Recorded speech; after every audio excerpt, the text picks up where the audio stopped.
L'idée, c'est pas de faire des gâteaux, on va dire, des gâteaux comme on peut faire en CAP, en mention, en BTM ou en BP ou pour faire du pain. C'est vraiment faire des essais, comprendre un peu le pourquoi du comment. Si on mélange ça avec ça, qu'est-ce qui va se passer?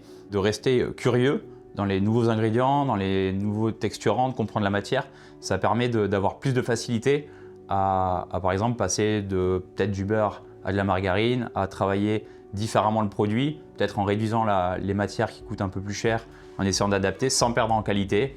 Et justement, cette formation, ça permet exactement de répondre aux problématiques qu'on peut avoir aujourd'hui sur les coûts de la matière première qui explosent un petit peu.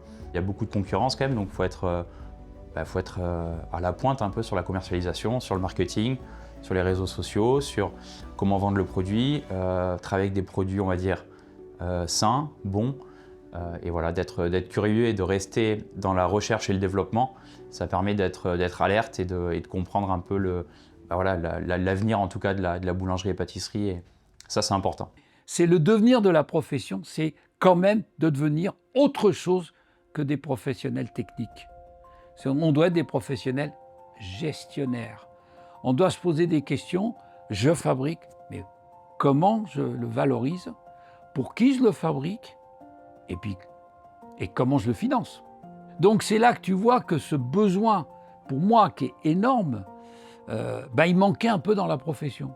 Et c'est là la prise de conscience que j'admire chez les compagnons, c'est qu'ils ont compris que si on voulait vraiment valoriser ce métier et lui donner encore une autre dimension, il fallait aller jusqu'à s'intéresser. Je fabrique, c'est bien, mais qu'est-ce que je fais de ce fabrique?